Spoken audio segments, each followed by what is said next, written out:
Hi, I'm Chef Gail Sokol and welcome to my kitchen. Well, it's autumn, fall, whatever you want to call it, and it's pumpkin season. So I love things with pumpkin, but instead of making like a pumpkin pie, which I've done for you before, let's do something a little different. So pumpkin walnut scones with a maple cream cheese icing. You interested yet? That is an amazing either a breakfast food, something you can bring to a brunch right through the season, and it is scrumptious even as an after-school snack, breakfast, anything you want. But before we get started, I want you to click that notification button because I want you to become a subscriber. I don't want you to miss any of my tips or videos because they're pretty good. They're very helpful, and more importantly, I love having you in my kitchen with me. I love baking with you. It's been a real pleasure and privilege, so thank you for joining me today. So this is a very easy, it's the biscuit method of mixing. Say that 20 times, the biscuit method of mixing. Very easy, just a typical biscuit, but instead of heavy cream or buttermilk, we're going to be using pumpkin puree. So the first thing I like to do is preheat my oven. 425 degrees Fahrenheit. That's a hot oven, baby, right?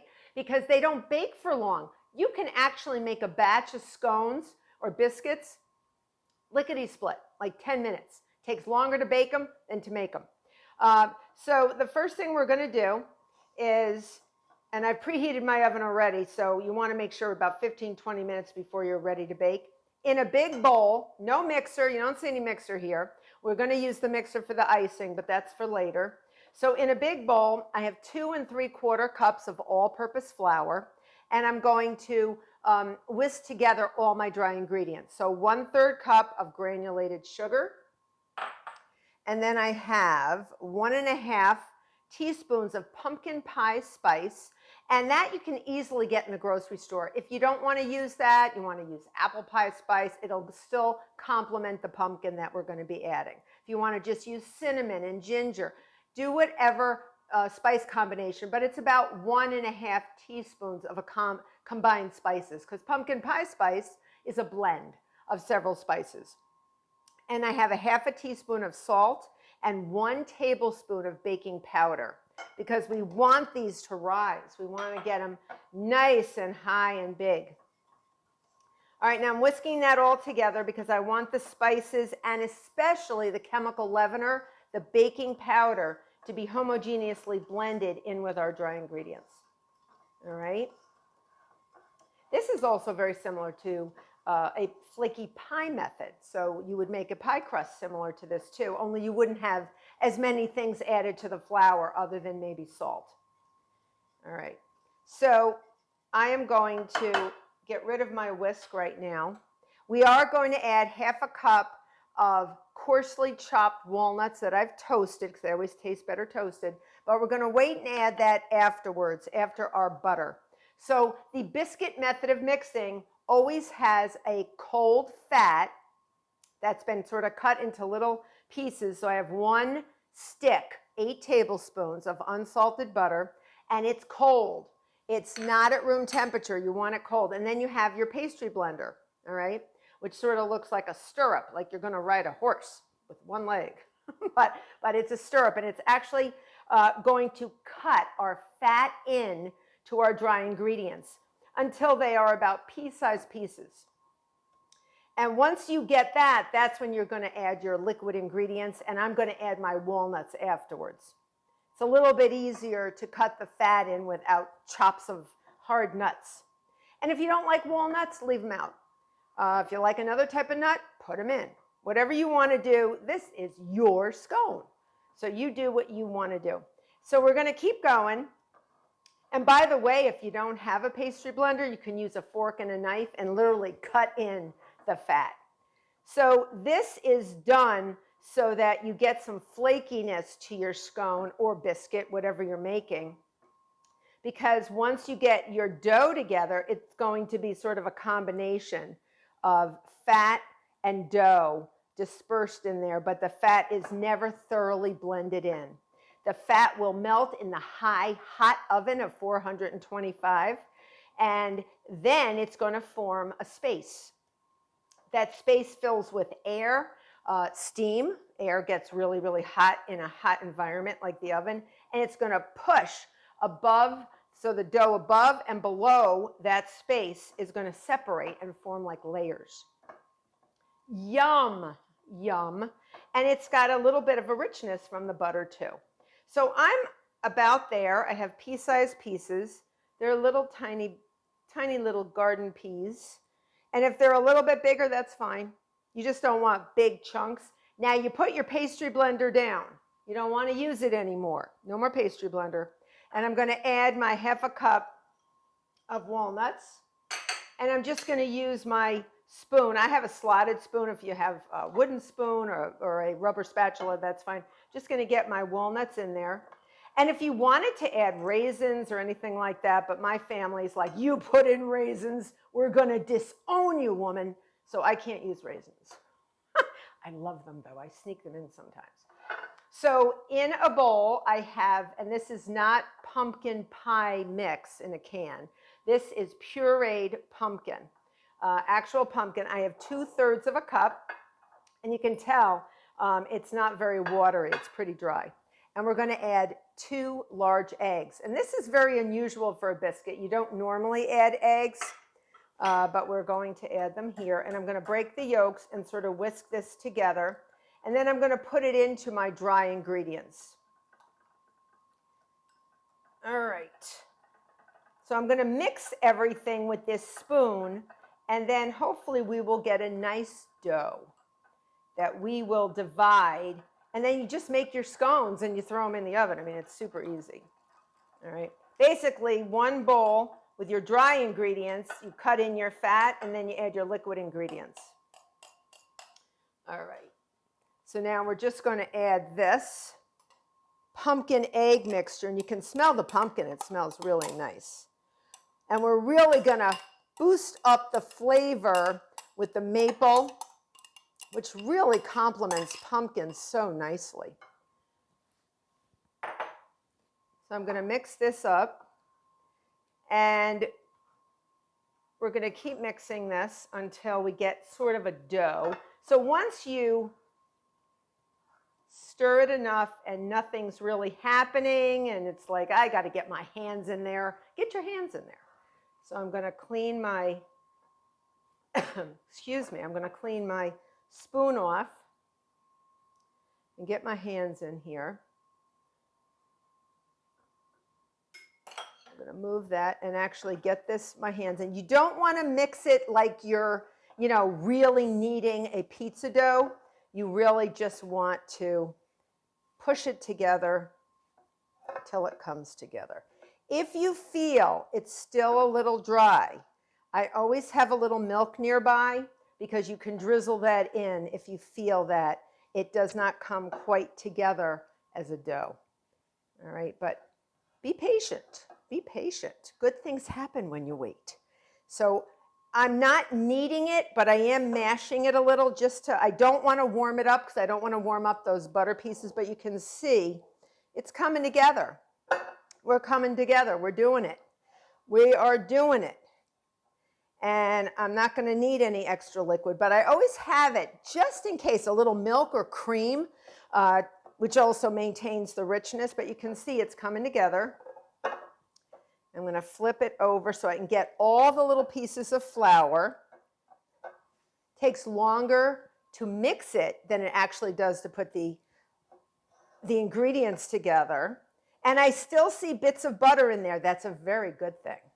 Bits of butter mean flakiness, and flakiness brings delicious mouthfeel and also really nice tenderness as well. So you're going to clean off your hands. Okay, I'm going to use my other hand to clean off my hand.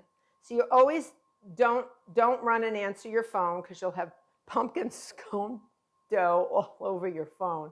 So I don't answer. If my friends know I'm making this, they won't call me. Nope. Oh, she's making it. She's making the scones again. Don't call her. So now we're going to put this loveliness on our work surface. All right. And you can see it's sort of got this beautiful golden color. All right. I'm going to get rid of my big bowl, and I'm going to sort of gather it together. And I have a dough cutter, which you're going to need, or a large sharp knife. And I'm trying not to use any more flour than I have to. Very important not to use any more flour than you have to. So I'm gathering it into a ball, and I'm going to divide it in half. Just eyeball it. And I'm going to take 1/2 and put it over here, and 1/2 I'm going to shape into a ball, and then I'm going to flatten it. And it really doesn't matter the diameter. You just want it to be about 3/4 of an inch thick, because we're not making crackers, people. We're making scones. So we want a little heft to them, right? So 3/4 of an inch, if you take one joint to the other joint, one knuckle to the other knuckle, it's about an inch. Maybe in a taller person, it might be a little bit less than that, or more than an inch on a tall person. So on me, that's about an inch, so about 3/4 of an inch. I want my dough to be about that thick. All right. So I'm just going to push it out into a round shape. We don't want any other shapes. Round shape. Okay, that's about right. Okay. Now I'm going to divide it into sixth. Okay. That's a hard thing to say.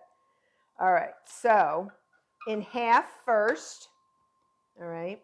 And then I'm going to do, if you wanted to do it in eighths, you could as well. But this makes about a dozen. So I'm going to separate them.